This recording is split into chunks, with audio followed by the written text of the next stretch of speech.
Halo semuanya, di sini kami akan mempresentasikan tentang analysis of critical point and hidden risk in the implementation of Incoterm FOB 2020. Yang berisi anggota kelompoknya ada Christian, Ernina, Zidan, dan Adila.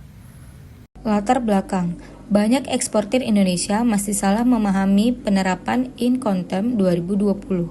PT Royal Coconut atau RC mengekspor olahan kelapa via FOB melalui Pelabuhan Bitung.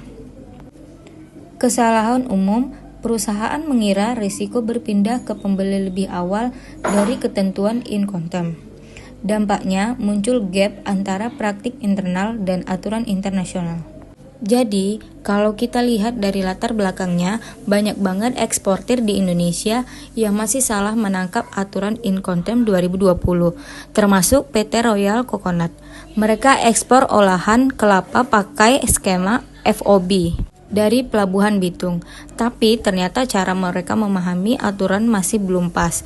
Kesalahan yang paling sering terjadi adalah perusahaan merasa risiko barang sudah pindah ke pembeli lebih cepat dari aturan yang sebenarnya.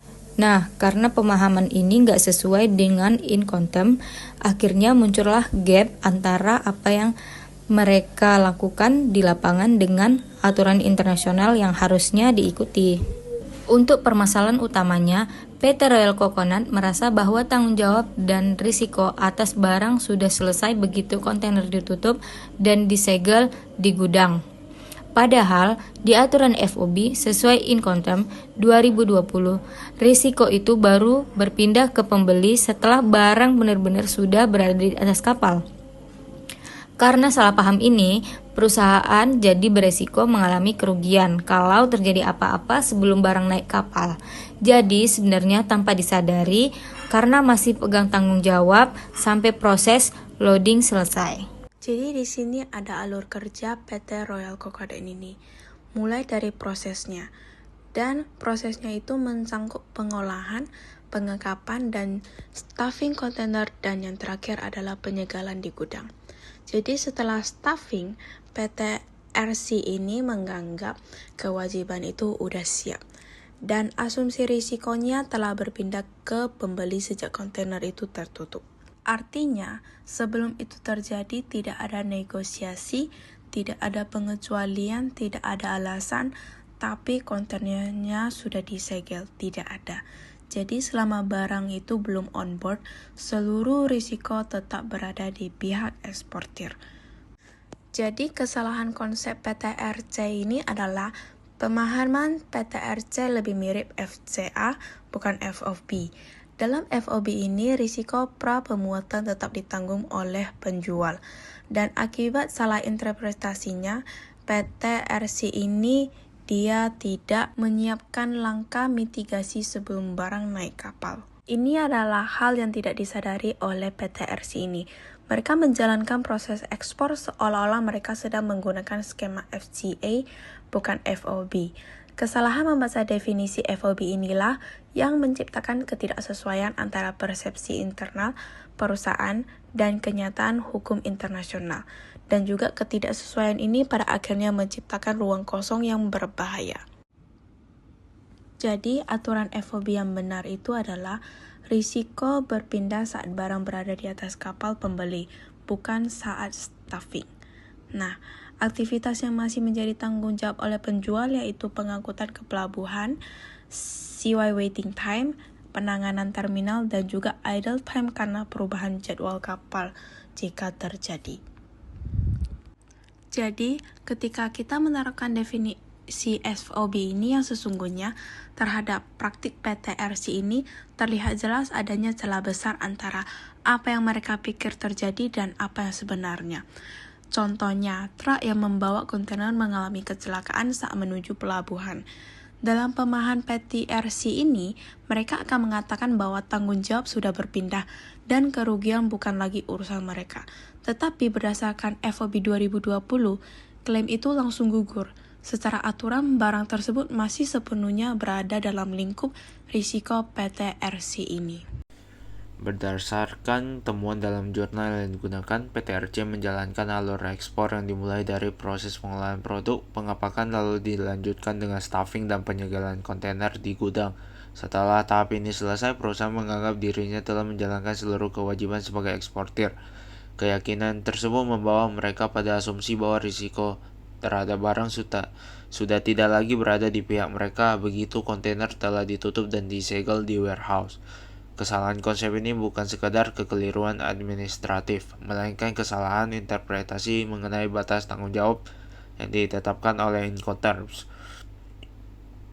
Dengan meyakini bahwa staffing di gudang menjadi titik akhir risiko, PT RC menempatkan dirinya dalam posisi rentan terhadap kerugian yang tidak mereka sadari. Selama proses pra-pemuatan ke kapal, perusahaan sebenarnya masih memikul tanggung jawab penuh, tetapi mereka beroperasi seolah-olah kewajiban tersebut sudah berpindah kepada pihak pembeli.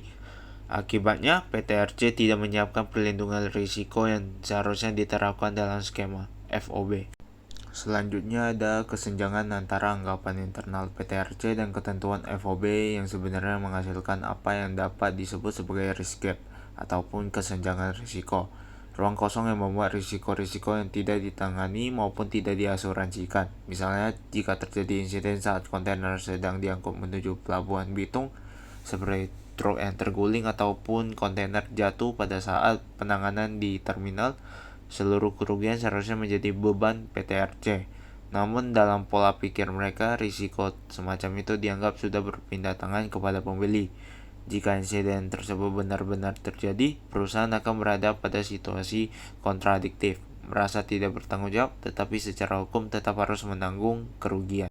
Risk gap semacam inilah yang mencerminkan kurangnya integrasi antara manajemen logistik dan pemahaman regulasi dalam bisnis ekspor PT RC. Tanpa perlindungan asuransi yang mencakup perjalanan lokal dan aktivitas pra-onboard, perusahaan menghadapi potensi kerugian finansial yang dapat mempengaruhi stabilitas operasional. Dalam konteks ini, kebutuhan akan mitigasi risiko menjadi tidak terhindarkan. Perusahaan perlu menambah lapisan perlindungan melalui asuransi kargo yang mencakup seluruh fase pra-pemuatan, sekaligus memperketat SOP ataupun standar operasional dalam proses pergerakan kontainer dari gudang ke pelabuhan. Kemudian perlu adanya pelatihan staf logistik terkait ketentuan Incoterms 2020 agar mereka bisa melaksanakan ketentuan Incoterms sesuai dengan peraturan yang ada. Kemudian perlu adanya audit rutin untuk memastikan praktik sesuai dengan FOB. Oke, kita masuk ke kesimpulan. Jadi intinya gini, PT RC itu agak salah nangkep soal aturan FOB karena salah paham itu mereka jadi nanggung risiko yang sebenarnya bukan bagian dari mereka dan mereka sendiri nggak nyadar. Terus kalau Incoterms-nya itu bukan sekedar administrasi doang, ini itu aturan hukum internasional yang ngatur siapa yang tanggung biaya dan resiko. Jadi kalau salah ngerti ya otomatis impact-nya langsung kena ke operasionalnya. Oke, selanjutnya rekomendasi besar. Rekomendasi besar itu simpel aja. Yang pertama itu update pemahaman tim soal Incoterms 2020 biar semua satu frekuensi. Yang kedua, SOP, pelatihan, asuransi harus nyambung, jadi nggak ada celah resiko. Yang ketiga, paling penting, pahami shifting resiko. FOB itu risikonya pindahnya barang udah on board kapal, bukan pas stuffing di gudang. Banyak yang salah di sini, makanya sering rugi tanpa sadar. Oke, sekian presentasi dari kami. Terima kasih banyak atas waktunya.